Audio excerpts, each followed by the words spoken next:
Dear students, मैं doctor Atul Yadav, associate professor of history, government PG college Ambala cantt. आज का हमारा विषय है early resistance against companies rule. Company rule के विरुद्ध प्रारंभिक प्रतिरोध। अर्थात कि जब हम 18वीं शताब्दी को पढ़ रहे हैं, 1600 ईस्वी के अंदर ईस्ट इंडिया कंपनी आती है और उसके बाद धीरे धीरे कंपनी अपना व्यापार आगे बढ़ा रही है। तो 1757 के अंदर जब प्लासी की लड़ाई होती है और 1764 में बक्सर की लड़ाई हो जाती है, तो उसके बाद ईस्ट इंडिया कंपनी अपना यहाँ पे सत्ता स्थापित करती है। सत्ता से अर्थ हुआ कि 1765 के अंदर जब बक्सर की लड़ाई 64 में हो लेती है, तो बंगाल, बिहार और उड़ीसा की दीवानी प्राप्त कर लेती है।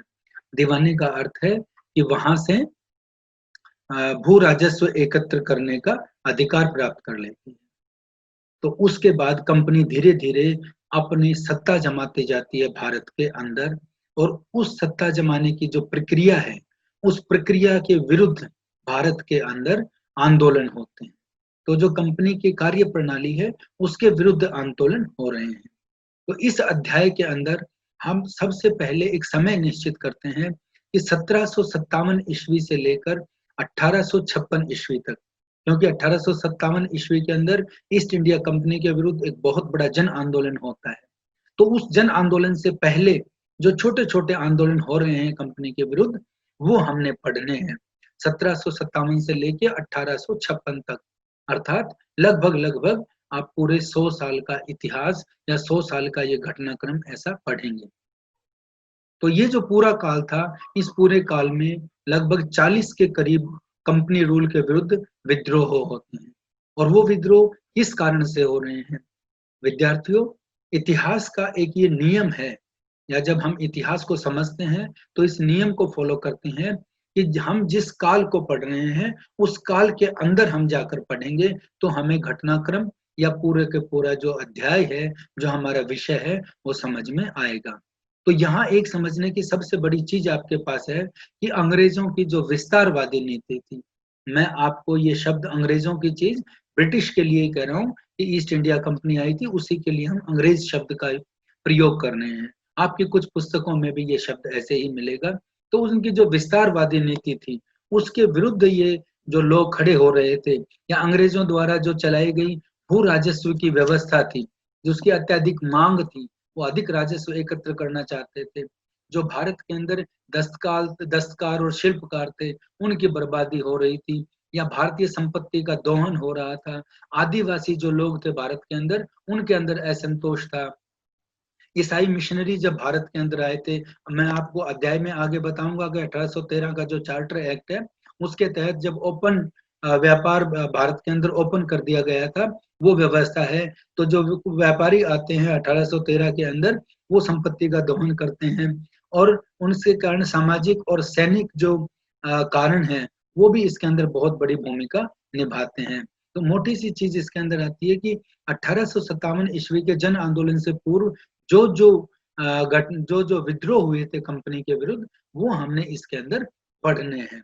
तो सबसे पहले हम 1757 की जो प्लासी की लड़ाई थी वो, और उसके बाद बक्सर की लड़ाई है, उसको ध्यान से देखेंगे कि अंग्रेजों ने जिस प्रक्रिया से भारत को उपनिवेश में बदलकर उसका शोषण आरंभ किया और भारतीयों ने उसे स्वीकार नहीं किया, ये भारतीयों का प्रतिरोध था। जो आप अब तक अपने विषय के अंदर और भी कई आंदोलन आपने पढ़े होंगे, तो हम जिस चीज को स्वीकार नहीं करते हैं, उसके विरुद्ध ये चीज आई। और उसके विरुद्ध ये चीज क्यों होती है, मैं आपको यहीं पे सबसे पहले स्पष्ट करना चाहूंगा कि ये व्यवस्था क्यों होती है। क्योंकि भारत के अंदर जब हम देखते हैं, तो 1526 के अंदर बाबर ने मुगल सत्ता की स्थापना की थी, और बाबर के बाद हुमायूं रहे हैं कुछ समय तक, उसके बाद शेरशाह सूरी, और फिर अकबर का शासन बहुत ज्यादा समय तक रहा है। अकबर के बाद औरंगजेब के साथ जो सत्ता रही है, वो हम पढ़ते हैं। लेकिन उसी दौरान और जो घटनाक्रम हो रहे हैं, और जो शक्तियां उभर के आ रही हैं आगे, या दूसरे व्यापारी लोग भारत के अंदर आ रहे हैं, उनको भी हमने देखना है। तो विद्यार्थियों, सबसे बड़ी चीज ये होती है कि जो मुगल काल के अंदर जो मुगल यहाँ पे रहे, मुगलों की और जो ईस्ट इंडिया कंपनी यहाँ पे आई थी, उनका जो सत्ता का जो तरीका था, उनका जो राज करने का जो तरीका था, जो नियम उन्होंने बनाए थे, उसके विरुद्ध में लोग खड़े हो रहे थे। वही सारी की सारी चीज़ हमने यहाँ पे देखनी है। जिस तरीके से आपने इससे पहले भी आप आगे पढ़ेंगे, जो फ्रांस की क्रांति होती है, जो सामंतवाद की व्यवस्था आती है, वो चीज़ें पढ़ेंगे, वो इसके अंदर धीरे-धीरे आगे इसके साथ ही जुड़ती चली जाएगी। तो सबसे पहले हमारे पास ये चीज़ आती है कि जब हम देखते हैं कि ये क्या व्यवस्था थी, तो हम इसके थीम के ऊपर जाते हैं कि इसका थीम क्या है। The establishment of British power in India was a prolonged process of piecemeal conquest and consolidation and the colonization of the economy and society. जो भारत के अंदर दो जो ब्रिटिश सत्ता का जो स्थायीकरण था, जो ब्रिटिश सत्ता यहाँ पे आई थी, अर्थात भारत में ब्रिटिश राज की जो स्थापना थी, वो महज एक घटना नहीं थी, बल्कि यह भारतीय अर्थव्यवस्था और समाज के औपनिवेशीकरण को धीरे-धीरे उसको दबाए रखने की लंबी प्रक्रिया का एक नतीजा था। इस प्रक्रिया ने हर स्तर पर भारतीय समाज में असंतोष और क्षोभ को जन्म दिया, जिसके कारण अंग्रेजों को लगातार विरोधों का सामना करना पड़ा। ये पूरी की पूरी चीज़ जो मैं आपको अभी बता रहा था और ये मैंने आपको बताया है, ये चीज़ हम इसके अंदर पढ़ेंगे। ये शब्द डॉक्टर बिपिन चंद्र एक जो महान इतिहासकार हुए हैं, बिपिन चंद्र की पुस्तक है इंडिया स्ट्रगल फॉर इंडिपेंडेंस, उसके पृष्ठ नंबर 41 के ऊपर ये चीज उद्गृत है। तो इतिहासकार बिपिन चंद्रा ने ये बातें कही हैं। जब थीम हमारे यहाँ पास आ जाता है, तो उसके बाद हमारे पास चीज आती है कॉजेज ऑफ द रेजिस्टेंस। ये जो अंग्रेजी सत्ता के विरुद्ध जो प्रतिरोध था, उसके क्या कारण बनते हैं। तो उन कारणों के अंदर जब हम जाएंगे, तो उसको भी बड़े ध्यान से हमें देखना पड़ेगा। सबसे पहले चीज आएगी एक्सपेंशन पॉलिसी ऑफ ब्रिटिश। अंग्रेजों की जो विस्तारवादी नीति थी, हम विद्यार्थियों उस विस्तारवादी नीति को हम पढ़ेंगे इसके अंदर, या हम उसकी कुछ चीजों को हम ध्यान से देखेंगे। तो सबसे पहले चीज ये आती है कि जो सबसे महत्वपूर्ण विजय है अंग्रेजों के लिए, उसने जो 1757 की जो प्लासी की लड़ाई थी, उस प्लासी की लड़ाई ने और बक्सर की लड़ाई ने सबसे बड़ा क्या रोल प्ले किया। वो रोल ये हुआ कि अंग्रेजों को भारत के अंदर अपनी सत्ता स्थापित करने और अपने सत्ता का जो स्थापित हो गई थी उसको विस्तार का रास्ता दे दिया था। ये सबसे बड़ी चीज इसके अंदर आती है। उसके बाद अंग्रेज जो यहाँ पे गवर्नर जनरल आए, उनके अंदर लॉर्ड वेलेस्ली आए थे। लॉर्ड वेलेस्ली ने इन्हीं जो भारत की रियासतें थी, जो राजा थे यहाँ पे, उनको उनके ऊपर अधिकार करने के लिए और अपने विस्तारवादी नीति को आगे बढ़ाने के लिए जो एक नीति अपनाई, वो सहायक संधि की नीति अपनाई थी। उस सहायक संधि के माध्यम से उचित और अनुचित तरीके से वो उनको कब्जा कर रहे थे। उसके बाद जो एक और साम्राज्यवादी नीति आई, वो आप लोगों ने पहले भी जब 1857 का आंदोलन अपने स्कूल स्तर पर पढ़ा होगा, तो उसमें भी लॉर्ड डलहौजी का नाम आता है। उन्होंने लैप्स की नीति अपनाई थी और उसी लैप्स की नीति के कारण लैप्स का जो सिद्धांत हो गया था, उसके साथ साथ कुप्रबंध का आरोप लगा दिया गया, उपाधियां वगैरह थी वो पेंशन वगैरह बंद कर दी गई, और जो राजा थे उनके साथ युद्ध हुए, वहां पर लूटपाट हुई, उन चीजों को देखा गया। और इसके अलावा जो सैनिक थे, कर्मचारी थे, कारीगर थे, जो नौकरियों में जो किसी भी राजा को जब वो जीत लेते थे, वहां पे अधिकार कर लेते थे, तो उस क्षेत्र को के अंदर ये सारे के सारे लोग बेरोजगार हो जाते थे। तो उन सारी चीजों को, व्यवस्थाओं को अगर आप इकट्ठा करके देखते हैं, तो क्या चीज हमारे पास आती है कि इन्होंने अपनी एक्सपेंशन पॉलिसी जो बनाई, चाहे वो वेलेस्ली की सहायक संधि थी या लॉर्ड डलहौजी की जो लैप्स की नीति थी, इन्होंने दूसरे राज्यों को अपने क्षेत्र के अंदर मिलाया। तो उस राज्य के अंदर जिस राजा को इन्होंने जीता और उसको अपने साथ मिलाया, तो आप ये देखिए कि उसके अंदर कितने कर्मचारी रहे होंगे, कितनी उनकी सेना रही होगी। वो सारे के सारे जो लोग थे, वो नौकरियों से वंचित हो गए। और इसके साथ साथ उस राज्य के अंदर जो भी जो छोटे छोटे जो कारीगर थे या दूसरे लोग थे, उनका भी वहां पे टिक पाना बड़ा मुश्किल हो गया था। तो ये उनकी एक्सपेंशन पॉलिसी थी, जिसको आप विस्तारवादी नीति कहेंगे, ये एक कारण बनती है। दूसरा आता है too much demand of land revenue after the battle of Plassey and Buxar. Plassey का 1757 और 1764 की जो लड़ाई हुई थी, उसके बाद अंग्रेज ने बंगाल, बिहार और उड़ीसा, वहां से भू राजस्व एकत्र करने का अधिकार प्राप्त कर लिया था। तो जब आप भारत की उस समय में स्थिति को देखेंगे, तो विद्यार्थियों, भारत के अंदर कोई बड़ी इंडस्ट्री नहीं थी, कोई उद्योग नहीं था, कोई व्यापार का माध्यम नहीं था। तो अंग्रेज के पास, मैं आपको केवल बंगाल, बिहार और उड़ीसा की चीज बता रहा हूँ, लेकिन इसी को आप व्यवस्था को अगर आप आगे बढ़ाएंगे और इसको देखेंगे, तो पंजाब को जब आप पढ़ेंगे या उधर मैसूर की तरफ आप आगे आएंगे, हम जिक्र भी करेंगे इसके अंदर, तो अलग व्यवस्था आएगी, उसके अंदर हम उस स्थानीय व्यवस्था को देखना पड़ेगा। तो भारत के अंदर जब ऐसी कोई चीज नहीं थी, तो केवल मात्र एक साधन था जिससे कि वो अपना अपना जो आर्थिक रूप से संपन्नता को बना सके, वो था भू राजस्व एकत्र करना। तो उन्होंने बंगाल, बिहार और उड़ीसा का भू राजस्व एकत्र करने का अधिकार प्राप्त कर लिया। और उसी भू राजस्व का बंगाल के अंदर कितनी बुरी हालत हुई, जब वहां पे हम सबसे पहले बंगाल को ही क्यों पढ़ते हैं, क्योंकि ये आपने इतिहास की पुस्तकों में पढ़ा होगा और आपको आपके शिक्षकों ने बताया होगा कि सबसे पहले उन्होंने बंगाल पर अधिकार किया था। तो जब बंगाल पे अधिकार किया था, तो वहां पे उन्होंने जो शोषण किया, उस शोषण की ये नीति थी, जो मैं आगे आपको इसके अंदर दिखा रहा हूँ, कि it must give pain to every Englishman, to every Englishman, to have reason to think that since the assassination of the company to the Diwani, the condition of the people of the country has been worse than it was before, and yet I am afraid the fact is undoubted. ये बातें जब वहां पे आ रही हैं, तो किसी भी अंग्रेज के लिए, मैं इसका आपको हिंदी में अर्थ इसका बता रहा हूं, किसी भी अंग्रेज के लिए ये सोच पाना बड़ा कठिन होगा कि कंपनी को दीवानी मिलने के बाद इस देश की जनता की हालत बदतर हो गई, और इस सच्चाई से इनकार नहीं किया जा सकता कि यह खूबसूरत देश, जो अत्यंत निरंकुश और तानाशाह शासन व्यवस्था के अधीन भी फलता फूलता रहा था, अब विनाश के कगार पर खड़ा है, जबकि प्रशासन में अंग्रेजों का सचमुच काफी बड़ा हिस्सा है। This fine country, which flourished under the most despotic and arbitrary governments in verging towards ruin. Richard Bacher हुए हैं एक इतिहासकार, उस समय में एक अधिकारी थे, इतिहासकार ने एक अधिकारी थे, उन्होंने ये बात कही है। तो वो जो भू राजस्व एकत्र करने का तरीका था विद्यार्थियों, वो तरीका बहुत ही गलत हुआ। बंगाल के अंदर जब ये भू राजस्व प्रणाली वो अपनाते हैं, तो 30 वर्षों के अंदर में 1765 से 1772 के बीच में इतना ज्यादा शोषण हुआ कि भूखमरी फैल गई वहां पे, और प्रतिशत उसका बहुत ज्यादा बढ़ गया था बंगाल के अंदर, तो इससे लोग उसके विरुद्ध आने लग गए थे। तो ऐसी ही जब हम तीसरी चीज हम देखते हैं इसके साथ, वो आती है ruin of artisans and craftsman. Bharat के अंदर, जैसा मैंने आपके अभी पहले उल्लेख किया है आपके सामने, कि भारत के अंदर कोई उद्योग और कोई बड़ी कंपनी या कारखाने नहीं थे। तो क्या व्यवस्था थी?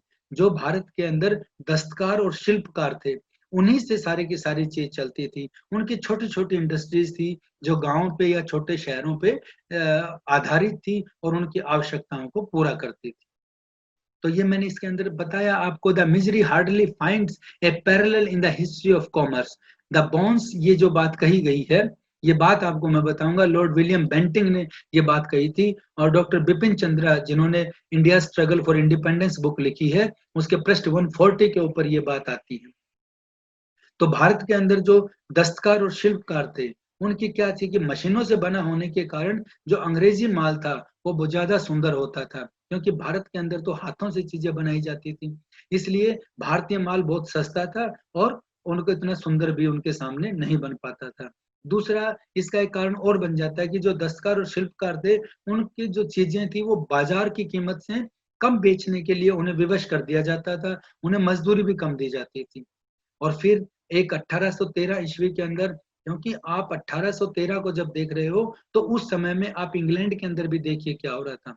औद्योगिक क्रांति अपने चरम पर थी, कृषि क्रांति हो चुकी थी, तो वहां पे कच्चे माल की जरूरत थी। तो 1813 ईस्वी का जो चार्टर एक्ट पेश किया जाता है या पास होता है, उस चार्टर एक्ट के अंदर यह प्रावधान किया गया था कि केवल भारत के अंदर ईस्ट इंडिया कंपनी ही व्यापार नहीं करेगी, कोई भी इंग्लैंड का रिच व्यापारी है वो भारत के अंदर व्यापार कर सकता है, ताकि इंग्लैंड की जो अर्थव्यवस्था है, जो आर्थिक स्थिति है, वो मजबूत हो सके। तो इससे जो वहां के जो व्यापारी थे, वो भारत के साथ मुक्त व्यापार करने लग गए और उससे भी उसका भी जो आर्टिजन्स थे, दस्तकार थे, शिल्पकार थे, इन पे प्रतिकूल प्रभाव पड़ा। फिर इसके बाद एक और चीज आती है, आप देखेंगे कि रेल व्यवस्था भी शुरू हो गई थी।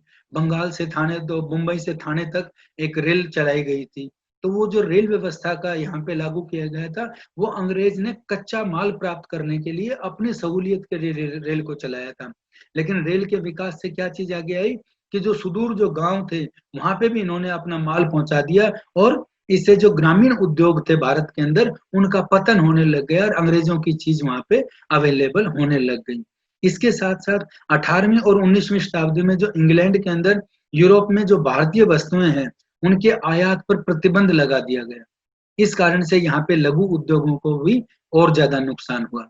इसके साथ साथ जो कच्चे माल की कमी थी, भारतीय दस्तकार और शिल्पकारों को, हितों को जो कच्चे माल प्राप्त कर लेते थे, उससे भी नुकसान हुआ। और एक सबसे बड़ी चीज, जैसा मैंने आपको बताया था कि ईस्ट इंडिया कंपनी का शासन था, और या उसके बाद उससे पहले मुगल शासन था। तो जो ये शिल्पकार थे और दस्तकार थे, इनको कोई राजाश्रय नहीं मिला था, किसी राजा का आश्रय नहीं दिया गया था, और ना ही कंपनी ने दिया था। मुगल काल के अंदर इनको आश्रय मिला हुआ था, इससे भी इनकी स्थिति प्रतिकूल हुई, इनके ऊपर इसका प्रतिकूल प्रभाव पड़ा। इसके बाद अगला पॉइंट जो आपके पास आता है, the drain of wealth. Wealth होता है हमारी जो संप्रभुता है, जो हमारे संसाधन है, उसका ड्रेन, बाहर निकालना। दादा भाई नारोजी हुए हैं, जिनको grand old man of Indian freedom movement कहा गया है। उन्होंने एक अपना पेपर रखा था, एक अपने विचार दिए थे, उनकी पुस्तक भी है, drain of wealth and un British rule in British India. जब आप इसकी बात करते हैं, तो यही चीज आगे भी आती है। उससे पहले मैं आपको ये बता दूं कि ये जो क्राफ्टमैन की बात थी, इसका भी मैं आपको द मिजरी हार्डली फाइंड्स, इसका हिंदी रूपांतर बता देता हूँ कि इस दरिद्रता के समान दरिद्रता वाणिज्य के इतिहास में शायद ही कभी रही हो। बुनकरों की हड्डियां भारत के मैदानों को विरंजित कर रही थी, ये डॉक्टर बिपिन चंद्र ने बताया है। और इसमें उन्होंने, ये मैं आपको बता रहा हूँ, विलियम बेंटिंग को कोट किया है, जो विलियम बेंटिंग ने ये बात कही थी। फिर हम आते हैं ड्रेन ऑफ वेल्थ। तो संपत्ति का दोहन। क्या होता है संपत्ति का दोहन? दोहन किस चीज को बोलते हैं? तो इसका अर्थ ये होता है कि वह धन जो ब्रिटिश शासन काल में भारत के बाहर का अर्थ हुआ इंग्लैंड, भेजा जाता था, और जिसके बदले भारत को कोई भी अधिक लाभ नहीं होता था, उसे संपत्ति का या आर्थिक दोहन कहलाता था। अर्थात जिसके ऊपर सारा खर्च हुआ और उसका बेनिफिट भारत को नहीं हुआ, वो आर्थिक दोहन हो गया। तो उसमें क्या चीजें आती हैं कि वहां पे जो, देखिए, सब इससे पहले की अगर हम बात करते हैं, मुगल शासकों की अगर हम बात करते हैं, तो मुगल शासक यहाँ पे आए थे। या उससे पहले की अगर हम सल्तनत काल की बात करते हैं, तो चाहे हम अलाउद्दीन खलजी की बात करें या बलबन की बात करें, या उससे पहले का जौन सा भी हम सल्तनत काल को लेते हैं, तो यहाँ पे जो भी हमलावर आया, उसने भारत के ऊपर आक्रमण किया और उसके बाद भारत में ही रहा। नो डाउट उसने अपने ऐशो आराम पे, अपनी चीजों पे, सारी व्यवस्था पे खर्च किया, लेकिन वो खर्च भारत में ही रहा। उसने यहाँ पे मंदिर बनवाए या मस्जिदें बनवाई, या जो भी व्यवस्था की, चाहे बाजार किया, कोई भी बनवाया, वो भारत के अंदर बनवाया। तो भारत की जो संपदा थी, वो भारत के अंदर रही, भारत से बाहर नहीं गई। लेकिन जब यहाँ पे ईस्ट इंडिया कंपनी आ जाती है, तो ईस्ट इंडिया कंपनी के जो संपत्ति और जो संसाधन है, वो हमेशा उन्होंने ब्रिटिश हितों के लिए प्रयोग किया, और वो हमेशा भारत के अंदर विदेशी बन के रहे। कोई भी जो मुगल शासक था, वो यहाँ पे विदेशी बनकर नहीं रहा, लेकिन अंग्रेज हमेशा विदेशी बनकर रहा, और वो भारत की चीजों का दोहन करता रहा। बलपूर्वक कच्चा माल लेके जाते थे, या ईस्ट इंडिया कंपनी के बदले में जो पहले सोना चांदी मिलता था, जो दीवानी प्राप्त की थी उन्होंने, उससे पहले वो व्यापार करते थे। एक ट्रायंगल बना हुआ था स्टूडेंट्स कि जो इंग्लैंड से पैसा आया, वो भारत में लगा, भारत के लोगों को दिया, भारत से कोई सामान खरीदा, वो इंग्लैंड जाता था। तो भारत के लोगों को, चाहे वो किसान है, चाहे कोई भी व्यक्ति है, उसको उसके सामान के बदले में चीजें मिलती थी। लेकिन जब उन्होंने दीवानी प्राप्त कर ली, तो वो भारत से ही भू राजस्व एकत्र करने लगे, भारतीयों का ही पैसा भारतीयों से लेते, और भारत में ही देकर उसकी जो संपदा चीजें बनती, वो इंग्लैंड जाती थी, उसका दोहन हुआ। कोई भी यहाँ पे अंग्रेज अधिकारी था, उस अधिकारी को अगर वेतन देना होता तो वो भारत के खाते से जाता था। अगर अंग्रेज को युद्ध लड़ रहा है यहाँ पे, कंपनी की तरफ से युद्ध लड़ रहा है, कंपनी अपने सत्ता का जो अपना जो एरिया है, जो उसको बढ़ा रही है, साम्राज्य को बढ़ा रही है, कोई भी युद्ध कर रहा है, कोई भी व्यवस्था हो रही है, उसका सारा खर्चा भारत से दिया जाता था। नतीजा क्या हुआ कि वो सारा का सारा भारत से जो आर्थिक दोहन था वो होने लग गया। और एक बहुत बड़ी राशि, जो मैंने आपको दादा भाई नारोजी की ये बात बताई है, दादा भाई नारोजी ने कहा था कि प्रति वर्ष भारत से 3-4 करोड़ पाउंड मूल्य का धन का निकास होता है, और इस तरीके से यह अर्थव्यवस्था का दोहन होने लगा। यहाँ पे मैं आपको एक और भी विद्यार्थियों बात बता दूं कि जिस तरीके से साम्राज्यवाद होता है, साम्राज्य की व्यवस्था बढ़ती है, अपने साम्राज्य का विस्तार होता है, तो वो राष्ट्रवाद होता है। इसी तरीके से जब भारत का आर्थिक दोहन हो रहा था और उसके विरुद्ध लोग इकट्ठे हो रहे थे, तो उसको हम आर्थिक साम्राज्यवाद भी कहते हैं। इसके बाद नेक्स्ट पॉइंट इसी में चीज आती है कि हमारी जो प्रणाली थी वो भी अंग्रेजों की उस समय की, जैसे मैं आपको बता रहा हूँ बार बार इनका नाम लेके, ऐसे ही जॉन सुल्वेन हुए हैं, उन्होंने डॉक्टर ताराचंद जिन्होंने history of freedom movement of India लिखी है, उस पुस्तक के अंदर जो वॉल्यूम 1 में पृष्ठ 172 पे वो कहते हैं कि हमारी प्रणाली बहुत कुछ स्पंज की तरह काम करती है। स्पंज, जो जैसे स्पंज को आप पानी में डालते हो और वो सारे पानी को सोख लेता है, स्पंज की तरह काम करती है, जो गंगा के तटों से सभी अच्छी चीजें सोखकर टेम्स के तटों पर निचोड़ देती है। टेम्स नदी है, ये एक इंगित किया गया है कि किस तरीके से वो भारत का शोषण कर रहे थे, कि सारी की सारी चीजें वहां जा रही थी। फिर आता है हमारा point tribal discontent. Tribal discontent क्या है? ये अर्थ है विद्यार्थियों आदिवासी असंतोष। अब आदिवासी कौन थे? अब भारत के अंदर भी जो सारे लोग रह रहे थे, उनके अंदर बहुत से आदिवासी लोग थे, और उनका अपने सामाजिक मूल्य थे, उनकी अपनी नीतियां थी, वो कहीं भी पार्टिसिपेट नहीं करते थे। और भारत के अंदर जो इससे पहले लोग रहे, या राजा रहे, या सुल्तान रहे, या शासक रहे, उन्होंने भी उनकी उन चीजों के अंदर सामाजिक व्यवस्था में भाग नहीं लिया। लेकिन जैसा आप यूरोप के इतिहास में पढ़ेंगे, वो भारत के अंदर भी घटित हुआ था। अंग्रेज ने आमतौर पर जो आदिवासी उनके अपने रीति रिवाज होते थे, ब्रिटिश सरकार ने उनसे भी भू राजस्व वसूल करने की प्रणाली अपना ली। और स्थानीय निवासी, वो जो निवासी थे, वो उनसे परिचित नहीं थे, क्योंकि भारत के अंदर कोई ऐसी चीज थी नहीं कि उनकी चीजों के ऊपर इंटरेक्शन होगा। अंग्रेज ने कानून बना दिया, कानून के अनुसार सत्ता करने लग गया। तो उदाहरण के लिए जो स्थायी बंदोबस्त था, स्थायी बंदोबस्त के कारण जो भूमि की जो क्रय विक्रय की व्यवस्था थी, वो विद्यार्थियों बहुत ज्यादा बढ़ गई। और जब वस्तु बढ़ गई तो भूमि के बढ़ते हुए महत्व हो गया। जब भू राजस्व बढ़ा, तो उसे जब भूमि का महत्व बढ़ा, तो जो व्यापारी लोग थे वो भी मैदानी इलाकों में आ गए, जो महाजन लोग थे, और उन्होंने भूमि को खरीदना शुरू कर दिया। जब भूमि को खरीदना शुरू कर दिया, तो ये जैसे आदिवासी लोग थे या ग्रामीण व्यवस्था में लोग थे, उनकी जो अर्थव्यवस्था थी, उनका जो जीवन था, वो कृषि के ऊपर ही आधारित था। और जब इन लोगों ने वो भू राजस्व देने के ऊपर कमी पड़ने लगी और इन्होंने उस भूमि को खरीदना शुरू कर दिया, तो ये लोग अंग्रेज के खिलाफ हो गए, क्योंकि उनकी तो जो खाने की चीजें थी, उनका जीवन यापन की जो एक माध्यम था, वही उनसे खत्म होने लग गया। और उनकी सामाजिक व्यवस्था को भी उलट पलट कर दिया फिर अंग्रेज ने। तो इससे वो लोग, उनकी जो धार्मिक व्यवस्था थी, वो आदिवासियों को सहन नहीं हुई, और वो सारे के सारे विदेशी अधिकारियों से संघर्ष में कुछ धार्मिक लोग मिले और वो उनके खिलाफ खड़े होने लग गए। मोटी सी बात आप इस ट्राइबल डिसकंटेंट के अंदर ये कहेंगे कि जो हमारे ट्राइबल्स लोग थे, जो जिनको आपने ये कहा है कि जो हमारे आदिवासी लोग थे या ग्रामीण, इनको साथ जोड़ेंगे आप, उनकी जो जीवन यापन की जगह थी, जिसको आप कृषि कहोगे, तो उस भूमि का इन्होंने बहुत ज्यादा, जो भूमि को खरीदना शुरू कर दिया और उनके ऊपर अपने खाने के भी दिक्कतें आने लगी, तो वो लोग इनके खिलाफ खड़े होने लग गए। फिर बात आती है discontent due to British administration. British प्रशासन के कारण असंतोष। अब ब्रिटिश प्रशासन का क्या स्वरूप था? इसका स्वरूप उस प्रशासन से बिल्कुल भिन्न था जो इससे पहले मुगल सत्ता चल रही थी यहाँ पे, जो मुगल काल में थी, जिसके लोग शताब्दियों से अभ्यस्त हो गए थे, उनको पता ही नहीं था क्या चीज है।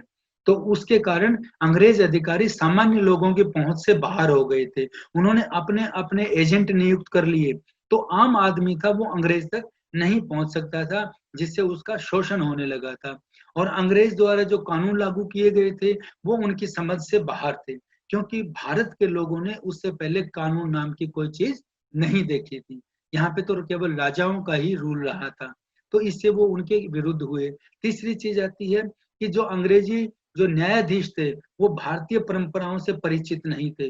उन्हें भारतीयों का धर्म, भारतीयों की सामाजिक व्यवस्था, भारतीयों के रीति रिवाज क्या है उनके बारे में कुछ भी नहीं पता था। और वो जो न्याय व्यवस्था थी वो धनी लोगों तक ही सीमित रह गई थी, गरीब को कोई न्याय नहीं मिलता था।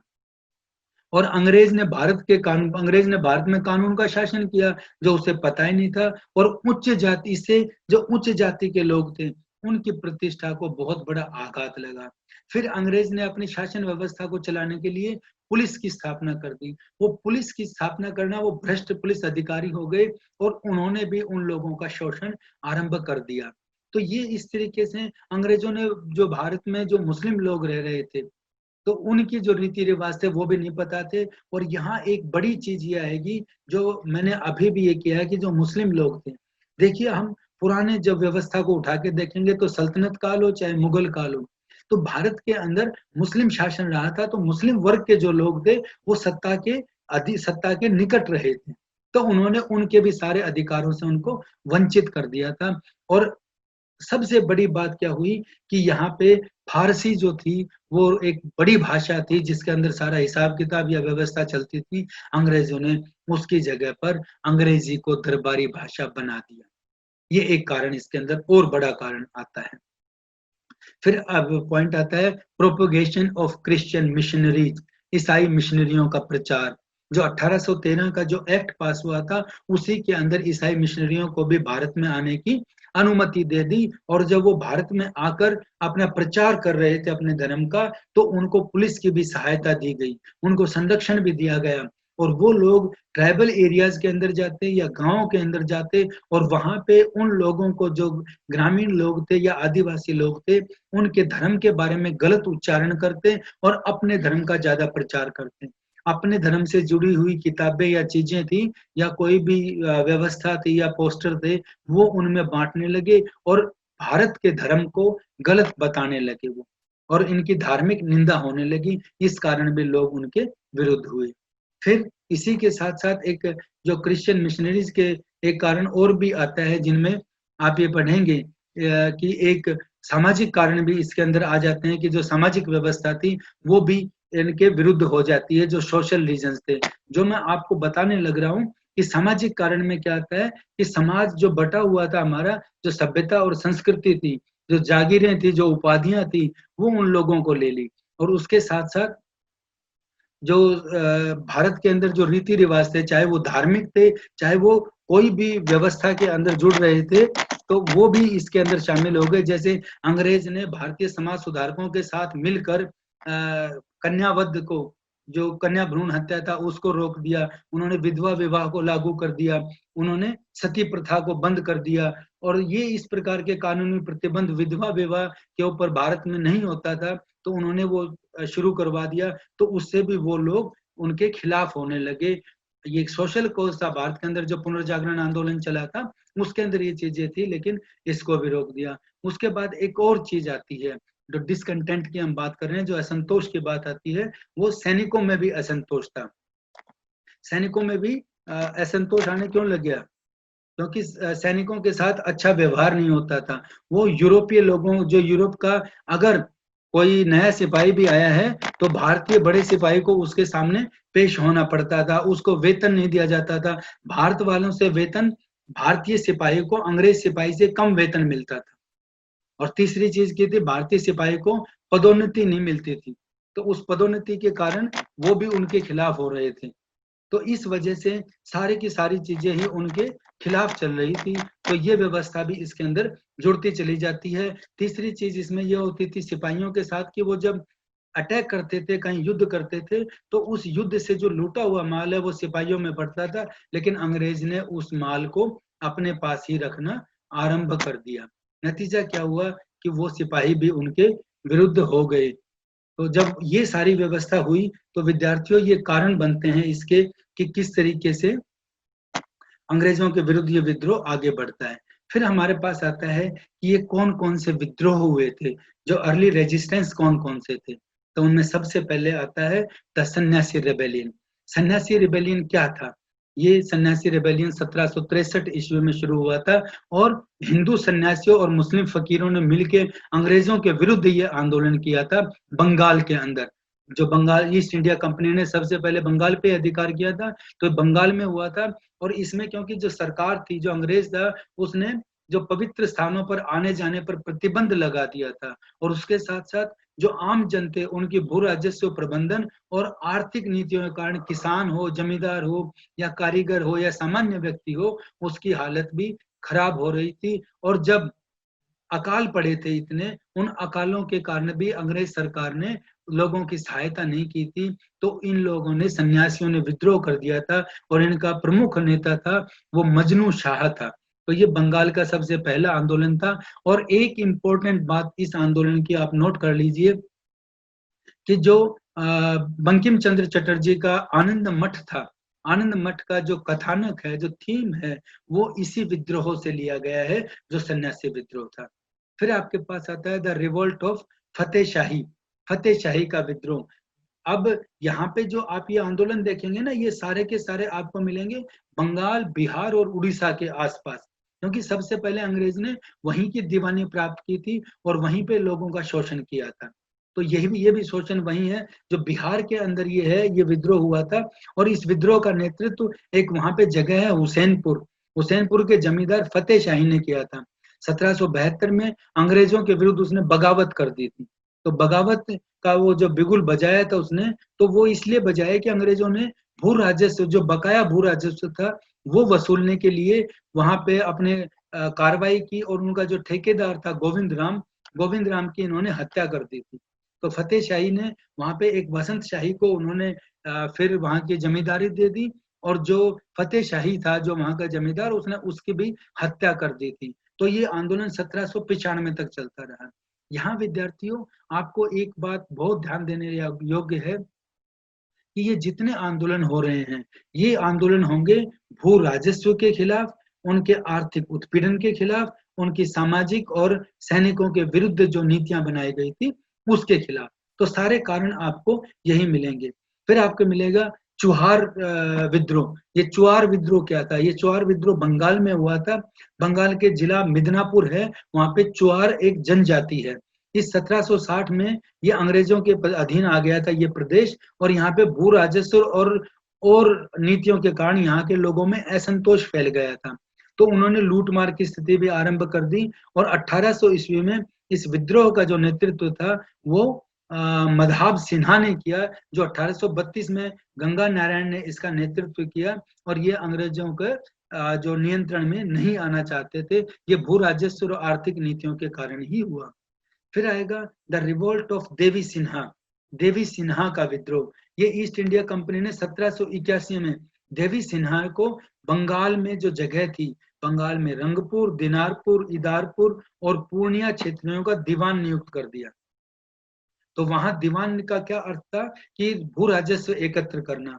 तो वो भू राजस्व एकत्र करने का अधिकार देवी सिन्हा को दे दिया गया। लेकिन जब देवी सिन्हा ने वहां पे एक ये चीज आई कि अकाल पड़े थे, भूखमरी थी, महामारी फैली हुई थी, उस वजह से लोगों ने वहां उनको भू राजस्व नहीं दे पाए वो।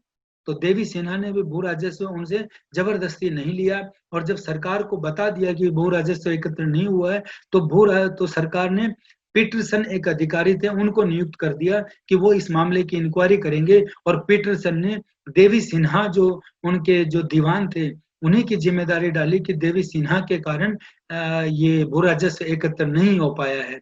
नतीजा क्या हुआ कि देवी सिन्हा ने उनके विरुद्ध रिवोल्ट कर दिया, विद्रोह कर दिया और ये काफी दिन तक विद्रोह चला और बाद में उस जो पीटरसन ने जो अपनी रिपोर्ट दी थी तो देवी सिन्हा को इसके अंदर देवी सिन्हा पे जो आरोप लगाए गए थे वो वापस ले लिए गए और फिर यह आंदोलन रुका।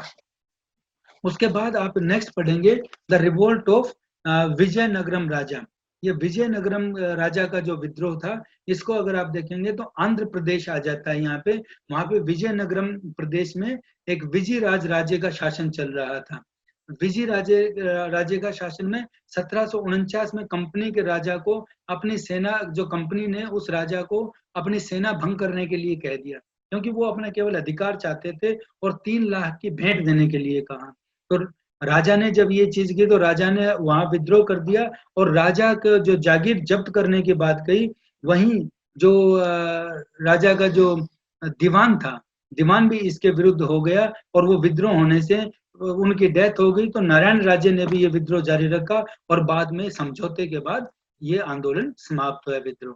फिर द रिवोल्ट ऑफ देवान वेलुतंपी, ये वेलुटंपी नाम है। वेलुटंपी का जो विद्रोह हुआ था वो 1805 में, जब लॉर्ड वेलेस्ली ने ट्रावनकोर के एक शासक से संधि करता है, और उसे हस्ताक्षर करने पर संधि पर मजबूर करता है।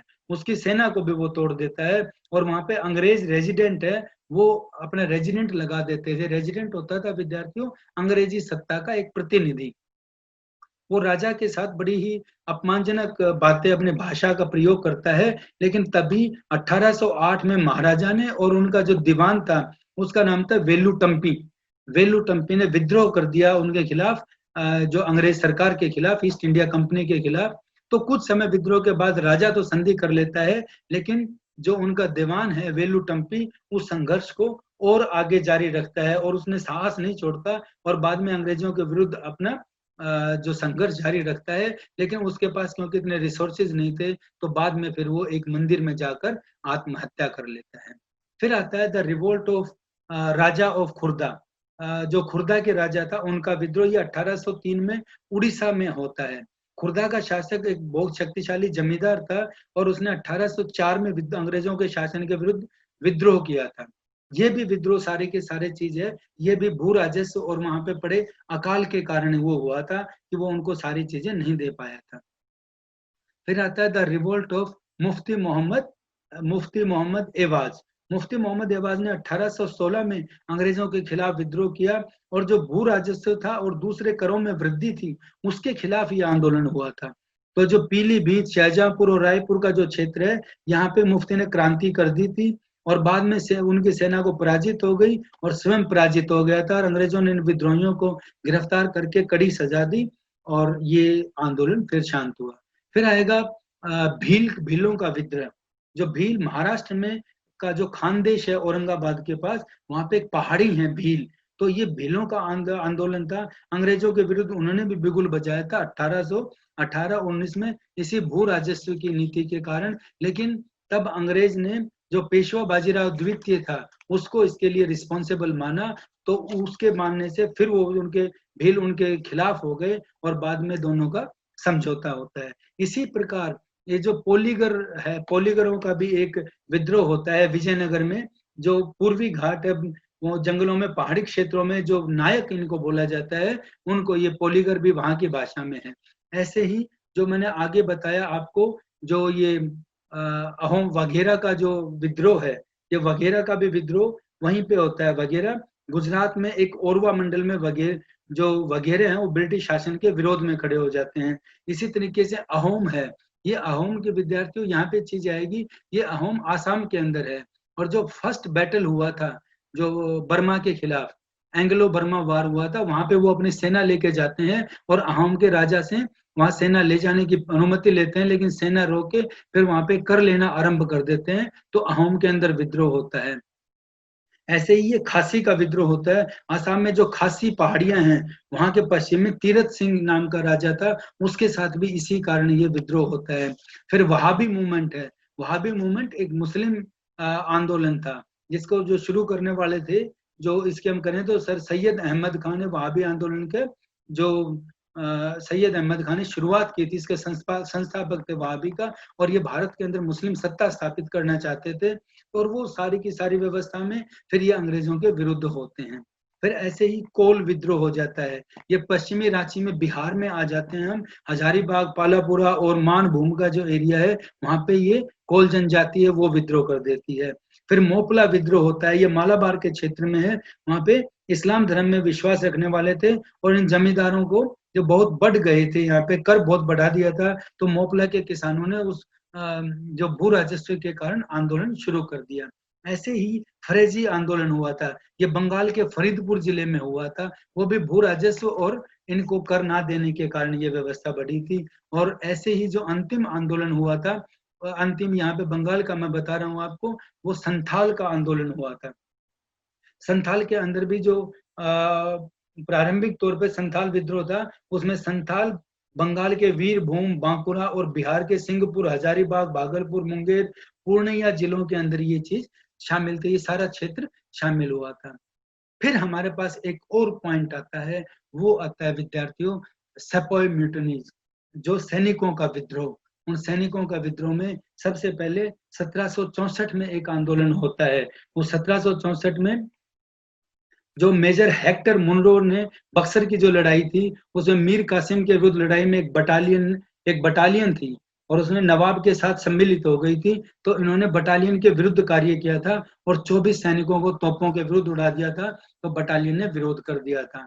फिर 1806 में जो वेल्लोर के सैनिकों ने विद्रोह कर दिया था, जिसमें अंग्रेजों ने भारतीय सैनिकों को नए वेशभूषा संबंधी नियम पालन करने पे, पगड़ी की जगह टोपी पहनने पे वो मजबूर किया था, तो वो विद्रोह हुआ था।